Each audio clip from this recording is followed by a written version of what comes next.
I met with some legislators from Canada the other day, and I said, you have two coasts, actually three. You can go north. Why aren't you taking this oil out through your own country? Well, because the Canadians don't want the pipeline in their own country.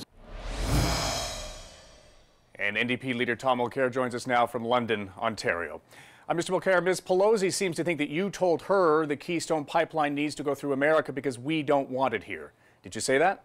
Madame Pelosi knew a lot about the file. I have the advantage, Kevin, of saying the same thing whether I'm in Calgary or in Washington. What we've been saying since the beginning is that it would be in Canada's interest to create jobs with our own natural resources in Canada, to get a better price for the producers and therefore more royalties for the provinces, and to take care of energy security. Right now in the East, we're paying the full Brent crude price. We don't think that it makes any sense to be looking strictly to the American market. Right now, we should start taking care of Canadian jobs and Canadian needs first.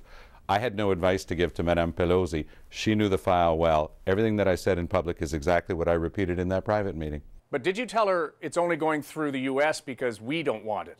Absolutely not. Well, as you know, the American government has studied this pipeline in depth, but you still haven't said definitively where you stand. So can you be precise today? Do you support TransCanada's current bid to build the Keystone XL? This pipeline is a reflection of Conservative priorities. They have not been thinking long-term about Canada's needs, about the creation of jobs in our country.